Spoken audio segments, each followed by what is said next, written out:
Europe 1. C'est une information que notre rédaction vous révèle ce matin. En Ile-de-France, un tiers des voyageurs habituels ne sont toujours pas revenus dans les transports. Encore un effet de la crise sanitaire. C'était l'une des craintes de la rentrée, le retour des rames de métro et de RER bondées.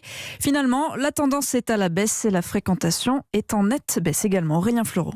60% de fréquentation cet été sur les lignes de la RATP, 65% ces derniers jours.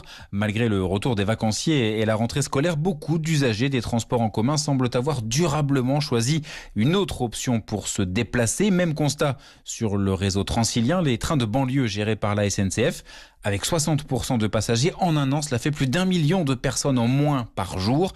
Parmi les explications, le télétravail qui se pérennise en Ile-de-France, la voiture pour certains, mais surtout le vélo. Marie-Christine a troqué la ligne 13 du métro contre un 2 roues. Avec le Covid, je me suis remis au vélo.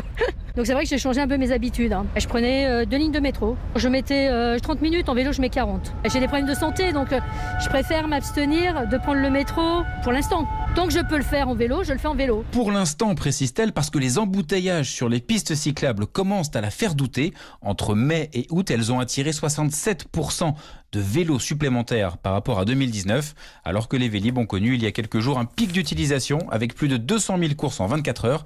C'est 2 fois plus qu'il y a un an. Les informations d'Aurélien Fleureau du service économie d'Europe 1.